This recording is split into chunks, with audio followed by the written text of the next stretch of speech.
Good morning, or depending on when you're watching this, good afternoon, good evening, or good night. My name's Ross, and as always told, I had a voice for radio. So today, we are finishing our look at the Battle Chatelaine ladies. So we need to go and have a look at Nita. We've looked at Morgan a couple of days ago. Obviously, I'll pop links to the others in the description. We've already looked at Dana and Evelyn earlier on today.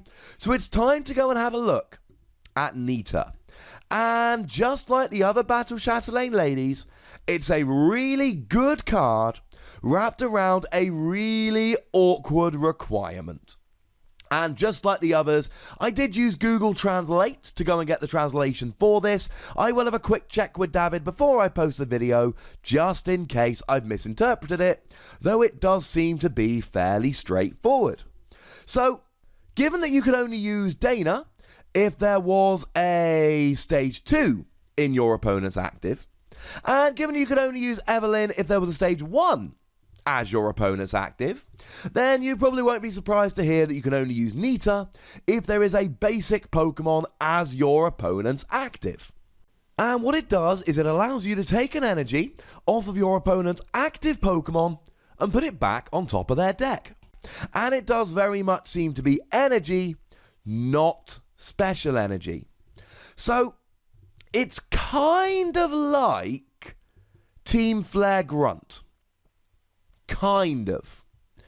Except you can only do it if there's a basic in the active, and it doesn't actually discard their energy, it puts it back on top of their deck.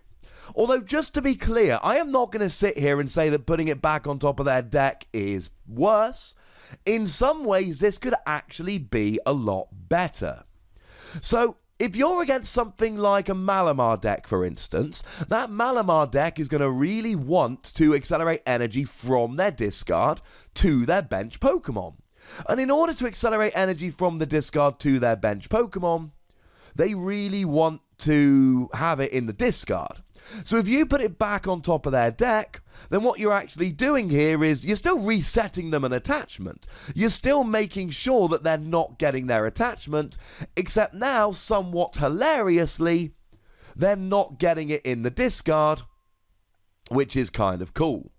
Generally speaking, I would rather discard than put it back on top of their deck, because if it's something like a double colorless energy, for instance, and let's face it, against a Zoroark, this is going to be it. If you discard it, they've got to find another one. They're only playing 4 in their deck. Well, if you discard it, then there's a maximum 3 in their deck, and Special Charge has rotated, and Puzzle of Time has rotated. So, sure, maybe they're playing Bayonet, and a lot of Zoroark decks are playing Bayonet at the moment. They've still got to actually use Bayonet's GX attack in order to make it work, which is not often going to be the easiest thing in the world to do, so they're probably only going to have 2 or 3 left in their deck, at which point there is a legitimate chance that they can't find one, and you actually get rid of their energy while costing them an attack. Whereas, actually, if you put it on top of their deck, they're going to have the energy, they're going to attack next turn. But that's okay. Putting it on top of their deck is still annoying. It still puts them back an attachment. It still means that they've got to put the energy back onto Zoroark, rather than try and build up something like a Lycanroc in order to use the Dangerous Rogue GX attack, for instance. And that's a 2 attachment attack, so they might end up not being able to attack. Eventually, Zoroark's going to go down, and Lycanroc is not going to have enough energy. But if you see that your opponent is not able to do much, if your opponent is just attaching an energy and passing, maybe attacking if they've got enough, then you can actually get into this brilliant loop here, where they attach an energy, you put it back on top their deck, they draw it and attach it, and you put it back on top their deck, and they draw it and attach it, and you put it back on top their deck, and you actually lock them out the game here, at least for a few turns. I mean, you've only got 4 of these in your deck maximum, and then you need to start relying on stuff like Pow Pad and Lusamine just in order to draw these cards and get rolling. But you could kind of lock your opponent out for a few turns. If they're basically just attaching an energy and passing, you can guarantee that that's all they do for the next few turns by guaranteeing that their top deck is an energy by putting it back on top. So this is a nice effect, no doubt about that, but we need to go back to this requirement whereby you can only use it if your opponent's active is a basic. And once again, we can go back to the Memphis Regional Championship like we have done for the last 3 videos, except now things get a lot more interesting. Because you see, first and second place, it's a Malamar deck, but the main attackers are basics like Necrozma GX. Well, that's quite nice. 3, 4, and 5... Buzzwole decks, and yes, they play Lycanroc, but the main attacker here is Buzzwole, so you're going to be able to use this most of the time. And then in 7th place, another Buzzwole, 8th place, Rayquaza, and that shouldn't surprise you to know that the main attacker here is a Rayquaza, and sure, they play down Mize as a non-GX attacker, but that's also a basic.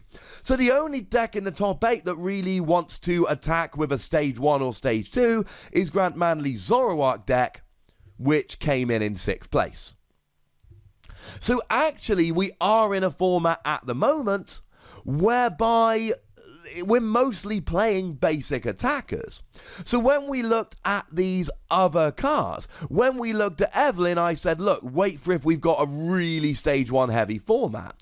When we looked at Dana, I said, this will be amazing if we ever get a stage 2 heavy format. We have a basic heavy format at the moment. And against these decks, it's going to be really nice. Now, Rayquaza has Vikavolt, so they will be accelerating energy. And Buzzwole has B-String, although again, B-String only works if you've got 3 or 4 prizes remaining and they've got to draw into it that turn. So it's really not going to be that reliable. They're not going to have it all the time. But this is still a disruption card. And Team Flare Grunt saw a lot of play right up until it got rotated. Crushing Hammer still sees a lot of play. And that's on a coin flip. Like all of the other Battle Chatelaine ladies, this is a good effect. And if you want to play something like a Sylveon deck, where you're trying to disrupt, this is great. And the other great thing about Sylveon is Sylveon lets you search any free cards with Magical Ribbon. So you play 1 or 2 of these along with Power Pad to recover it if you want to, and you grab it with Magical Ribbon against a basic, and you don't if you're against a stage 1 or a stage 2. And if you want to keep using it, you use Magical Ribbon to use Power Pad, shuffle it back in, and then use Magical Ribbon to draw it again. This is a really good disruption supporter, the kind of which we've really wanted since Team Flare Grunt got rotated in September. And yes, I know it can only be used if your opponent's got a basic in the active, but most of the best decks at the moment attack primarily with basic Pokemon, so this is not the handicap it was for the other 2 Battle Chatelaine ladies. I think this is a really good card that should see a lot of play. And that's before we look at Morgan. Now, I mentioned Morgan in the other videos, and we will do a wrap-up video of all the 4 Battle Chatelaine ladies, but seriously, trying to stick all 4 of them into one video before I properly analyse them, it would just be way too simple. It would either be like a 40-minute video, which I know from experience the majority of you don't want, or I would just basically be reeling off the effects of them, so I'd be giving you little more the translations, and to be honest with you, that's not really what this channel does. But we will do a wrap-up video now we've looked at all 4 of them. That'll be coming in the next couple days. But Morgan, once you've got all 4 Battle Chatelaine ladies in your hand, you need to go ahead and discard Nita, Evelyn, and Dana, but then you can attach as many energy as you like from the top 12 cards of your deck, which is crazy good. And look, if you're doing that, if you're playing Morgan, there will be plenty of games where Nita comes in handy to stop your opponent having energy. I mean, I think of all of them, this is the one that is most likely to see the most play, purely because we're in a basics heavy format and it's Team Flare Grunt, which saw a lot of play. And if you want to play against a disruption deck, a control deck, a stalling deck, this is a really good card. I'm giving it 4 Wassies. I think it will see a fair amount of play, and I think decks like Sylveon will go straight for this straight away. But I want to know what you think, so do let me know in the comment section. Go nuts, but I would ask you to please remember the rule, and be nice. Make sure you like this video, subscribe to this channel, follow me on Twitter at the Wassy, and Twitch for some live action at twitch.tv/PTCGRadio. If you want to support the channel, get some bonus podcasts and all of that, head on over to patreon.com/PTCGRadio, where you can do exactly that. And do make sure you're checking out youtube.com/WassyPlays, where you can get some Transformers, Keyforge, all that good stuff. But by far the most important thing, as always, is to look after yourselves. Until next time, thank you very much for watching. My name's Ross, and you've been watching PTCG Radio.